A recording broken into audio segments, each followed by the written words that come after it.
Ogun abẹ́lé apá kejìlá. Gowon, Ojukwu àti àwọn ọ̀gá sọ́jà tó kù parí ìjà ní Ghana, ṣùgbọ́n kò sẹ́ni tó mọ̀ pé ìparí ìjà yìí gan níbẹ̀rẹ̀ ogun abẹ́lé. Níbi tọ́gá ológun ojú omi Nàìjíríà lọ́dún 1966 Akínwálé Wéè ti ń sọ̀rọ̀ lọ níbi ìpàdé tí wọ́n ṣe lábúrì nílẹ̀ Ghana, tí Yakubu Gowon wà níbẹ̀ pẹ̀lú Emeka Ojukwu, Hassan Katsina, Adéyínká Adébáyọ̀, Mobọ́lájí Johnson àti David Ejò. Tọ́gá àwọn ológun náà ń sọ pé kí wọ́n má jẹ́ káwọn ta ẹ̀jẹ̀ sílẹ̀ mọ́, káwọn sì gbà pé Gowon ní olórí àwọn. Níbẹ̀ ni inú ti tún bí Ojukwu o. Ó ní, mo ti sọ fún yín, mo sì ń tẹnumọ́ pé èmi ò lè gba irú àwọn ohun tí ẹ̀ ń sọ yìí. Báwo ni a ó ṣe pé Jack, ìyẹn Gowon, lólórí wa? Ta ló yàn án sípò náà? Ṣé nítorí pé àwọn èèyàn ẹ̀ ń yìnbọn pa àwọn ọ̀gá sọ́jà tí kì í ṣọmọ ìlú wọn? Ṣé ìyẹn ló fi jẹ́ olórí? Olórí tèmi kọ́ o. Inú bí Hassan Katsina ti ṣe gómìnà ilẹ̀ Haúsá, ṣóun kò fìgbà kankan faramọ́ pé káwọn èèyàn máa pẹ̀tù sí Ojukwu nínú tàbí kí wọ́n máa sọ̀rọ̀ tútù. Ó jọ pé ewé kókò lòún bá wá síbẹ̀ bó bá lè yakoya ni. Ohun tó sọ f'Ojukwu bá àwọn tó kù lẹ́rù. Ó ní, èwo ni wọ́n ń bá ẹ sọ tí òun gbogbo wa lẹ́nu sí? Bí àwọn Ìgbò bá fẹ́ lọ kí wọ́n tètè máa lọ, bí wọ́n bá fẹ́ yapa kúrò ní Nàìjíríà kí wọ́n tètè, àwa tó kù á dúró á sì máa ṣèjọba wa lọ, àbí kí ló dé náà? Níbí yìí ni olórí ilẹ̀ Ghana Joseph Ankra tó gba gbogbo wọn lálejò ti sọ pé kí Katsina má sọ bẹ́ẹ̀ mọ́. Ó lọ́rọ̀ tọkùnrin sọ́jà náà sọ, ọ̀rọ̀ adógun sílẹ̀ ni. Ó ní kì í ṣe ìyẹn ni wọ́n torí ẹ̀ wá Ghana. Òun kò sì gbà wọ́n lálejò kí wọ́n lè pín Nàìjíríà sí méjì tàbí sí wẹ́wẹ́. Òun pè wọ́n wá kí wọ́n lè wá parí ìjà tó wà láàrin wọn ni. Ó ní lóòótọ́ ọmọdé ni gbogbo àwọn sọ́jà náà, yàtọ̀ sí Akínwálé tó dàgbà ju gbogbo wọn lọ. Ṣùgbọ́n lọ́wọ́ wọn ni àtúbọ̀tán orílẹ̀-èdè wọn wà. Ohun gbogbo tí wọ́n bá sì ṣe lónìí, ọ̀rọ̀ ìtàn ni yóò dàbò dọ̀la. Ó ní kí wọ́n má bára wọn jà mọ́, kí wọ́n fi sùúrù yanjú ohun tí wọ́n bá wá ni. Bí ọkùnrin olórí ilẹ̀ Ghana náà ti bá wọn sọ̀rọ̀ tán ní nǹkan ti yí padà. Wọ́n fúnra wọn ní sùúrù, wọ́n sì bẹ̀rẹ̀ sí í sọ̀rọ̀ pẹ̀lú ohùn tútù fúnra wọn. Ohun tó tiẹ̀ wà níbẹ̀ ni pé gbogbo àwọn ọmọ Nàìjíríà pátá, àgbogbo àwọn aṣáájú Ìgbò, àwọn aṣáájú Haúsá àtàwọn aṣáájú Yorùbá ni wọ́n ń dúró láti mọ ibi tọ́rọ̀ ìpàdé náà fẹ́ já sí. Nítorí àwọn náà ti mọ̀ nígbà náà pé bí ẹni pé ogun ń kanlẹ̀kùn gan ni o. Kò sẹ́ni tó sì fẹ́ kí ogun ṣẹlẹ̀, àti pé níbi tọ́rọ̀ Nàìjíríà náà ti dé nígbà náà, kálukú ló mọ̀ pé kò sí bákan méjì níbẹ̀, ọ̀rọ̀ náà yóò padà dógun ni. Ohun tí gbogbo èèyàn ṣe ń retí ibi tí ìpàdé náà yóò forí sọ nìyẹn. Ṣá o, lẹ́yìn táwọn sọ́jà náà ti gbójú mọ́ra wọn títí, wọ́n bẹ̀rẹ̀ sí rójútùú sọ̀rọ̀ náà, wọ́n sì bẹ̀rẹ̀ sí gbé àwọn ètò kalẹ̀ bí ohun gbogbo yóò ṣe ṣe ṣe lẹ́yìn tí wọ́n bá ti padà délé. Nígbà tí ìpàdé náà dé ibì kan, àwọn ọ̀gá ológun náà dábàá láàrin ara wọn pé káwọn lọ sí kọ̀rọ̀, káwọn sì ṣàlàyé ohun tó ṣẹlẹ̀ sólórí Nàìjíríà tẹ́lẹ̀, agúìrònsì láàrin ara wọn. Wọ́n ní bí gbogbo àwọn bá mọ bọ́rọ̀ náà ṣe jẹ́, àwọn yóò mọ ìgbésẹ̀ tó yẹ káwọn gbé gan. Níbi tí wọ́n ti tẹ̀ yìí náà ní Gowon ti kéde pé àwọn sọ́jà tí wọ́n gbé Ironsi lọ ti yìnbọn pa, òkú ẹ̀ sì wà ní mọ́ṣúárì níbi tí àwọn tọ́jú ẹ̀ sí. Ṣé kìí ṣe pé ẹnìkan wà nínú wọn tí kò mọ ohun tó ṣẹlẹ̀ sí Ironsi láti oṣù kẹfà tí wọn kò ti rí? Ṣùgbọ́n Gowon láwọn kò lè kéde ọ̀rọ̀ náà síta bẹ́ẹ̀. Ó ní ohun tó lè dá wàhálà sílẹ̀ ni.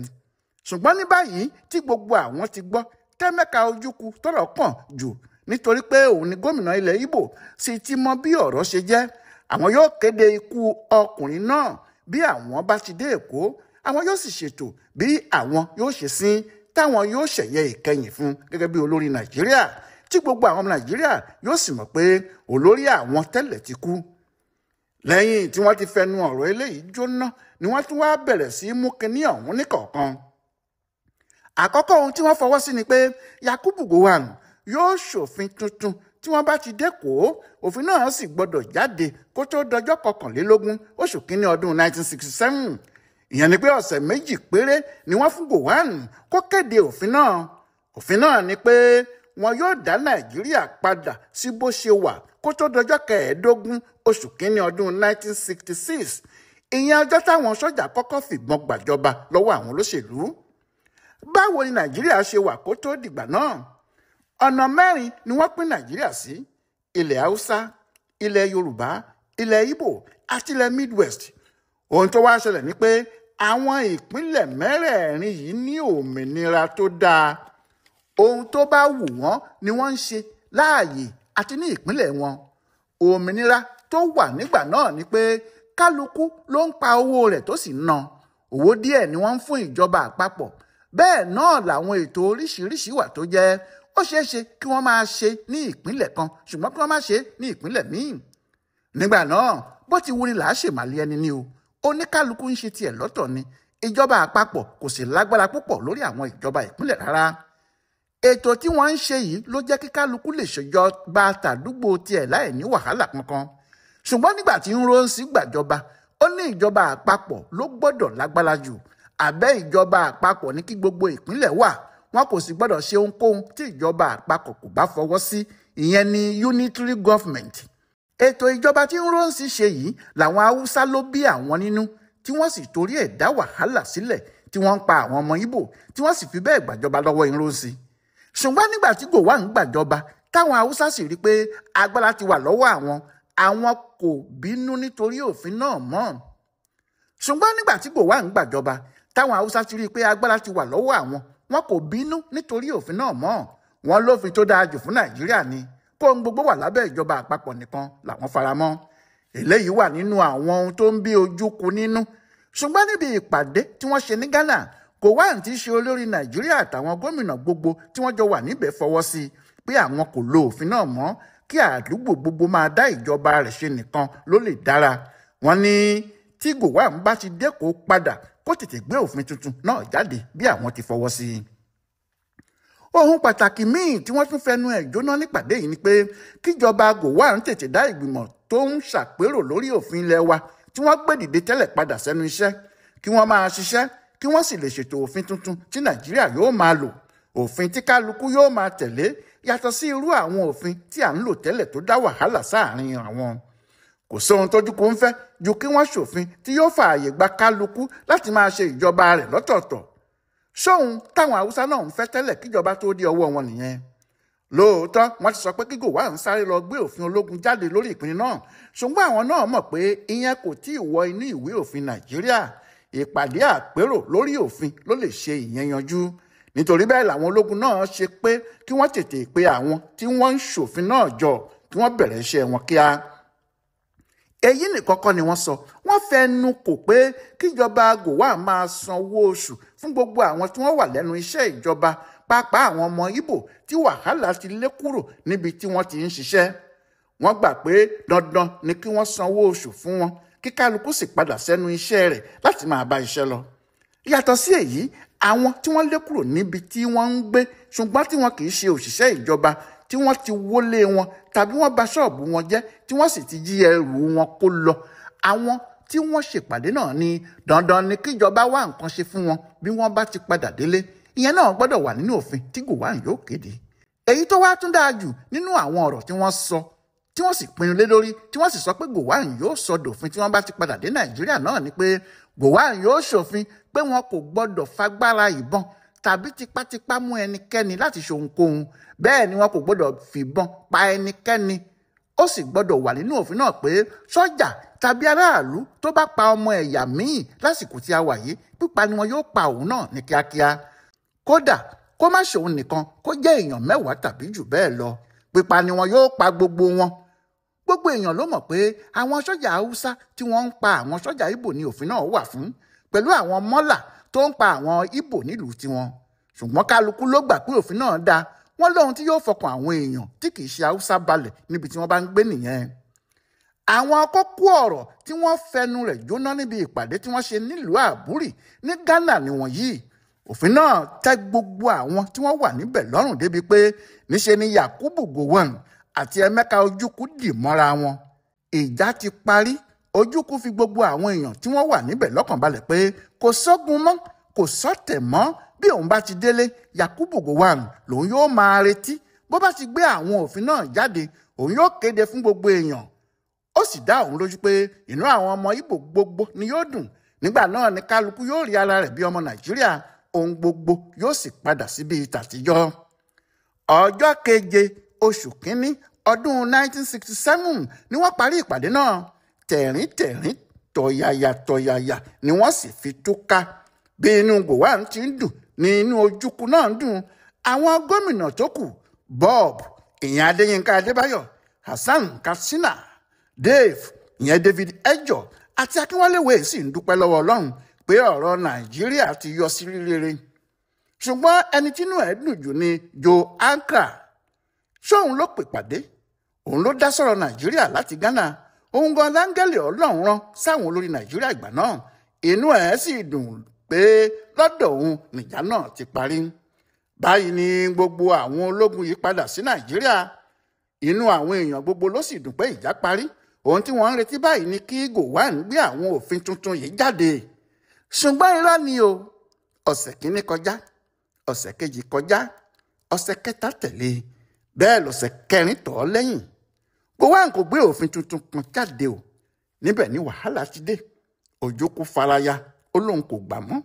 Àwọn Gowon sì ti ní bí ọ̀rọ̀ náà bá fẹ́ dogun kó tètè dogun.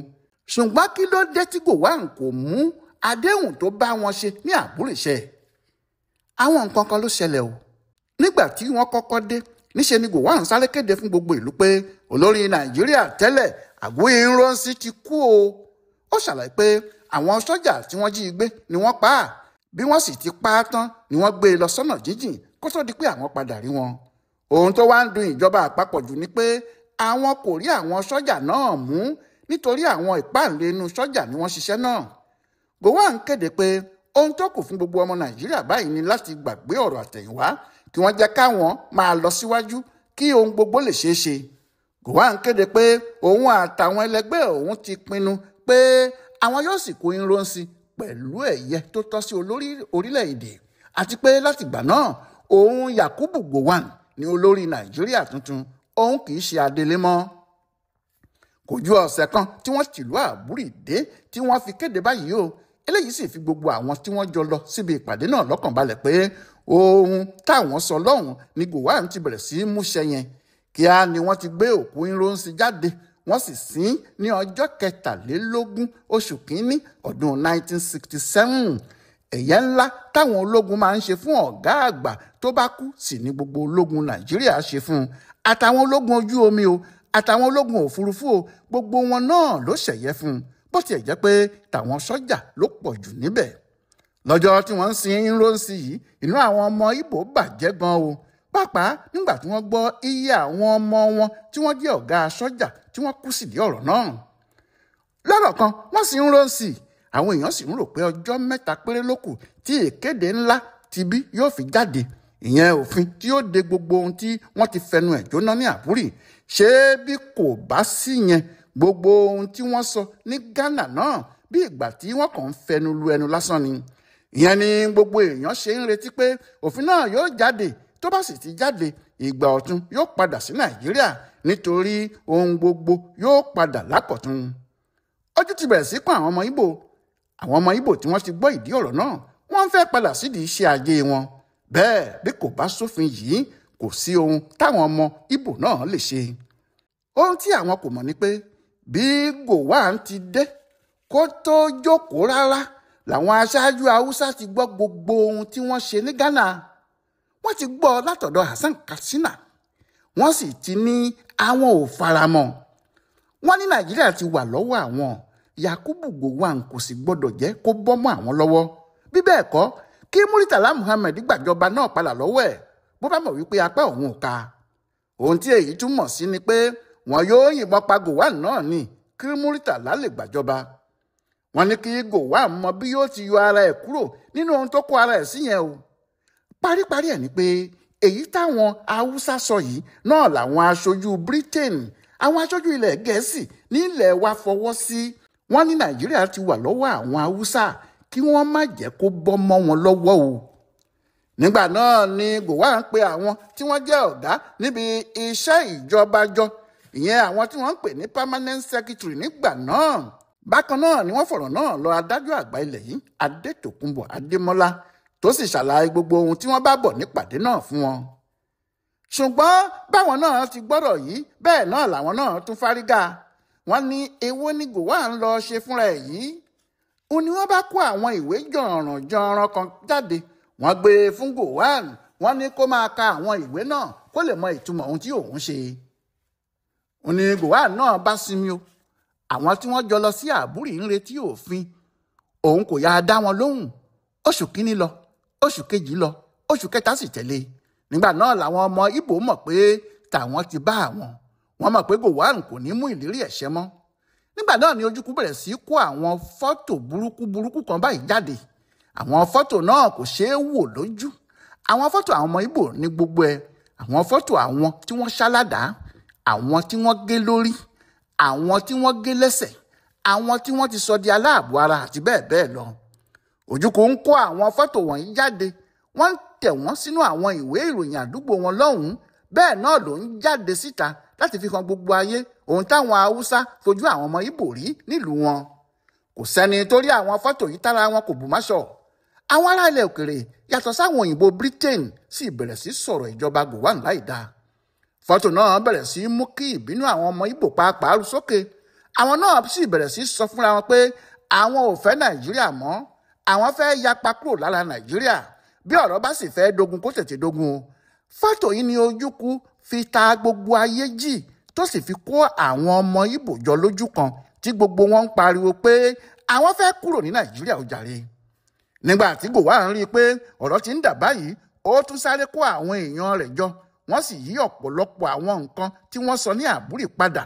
Òun ni Gowon bá fìyẹn gbé òfin ológun kẹjọ Decree 8 jáde. Gbogbo àwọn tí wọ́n lọ sí Àbúrì títí lórí ọ̀gágun àgbà Joseph Ankra olórí ilẹ̀ Ghana tí wọ́n ṣèpàdé náà lọ́dọ̀ ẹ̀ ni wọ́n mọ̀ pé kì í ṣe ohun táwọn jọ jókòó sọ ní Ghana ni Gowon gbé jáde yìí o. Wọ́n mọ̀ pé wọ́n ti yí gbogbo ẹ̀ padà pátápátá.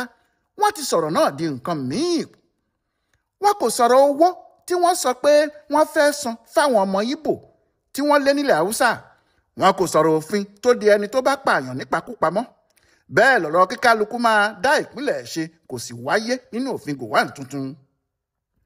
Èyí tó wá lé nínú òfin yìí ni pé Gowon àtàwọn èèyàn ẹ̀ fi sínú òfin náà pé ìjọba àpapọ̀ lábẹ́ òun lágbára láti gba ìjọba kúrò lọ́wọ́ gómìnà ológun ìpínlẹ̀ yòówù kí àwọn sì gbé ìjọba pàjáwìrì dìde nírú ìpínlẹ̀ bẹ́ẹ̀ bí gómìnà tàbí àwọn èèyàn ibẹ̀ bá hùwà kan tó lòdì sófin tàbí tó lè dá wàhálà sílẹ̀.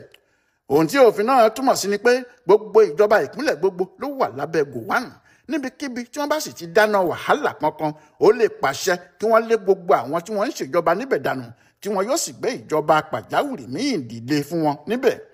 Àwọn náà ni wọn yóò sì máa ṣèjọba lọ títí di ìgbà tí Gowon bá fẹ́.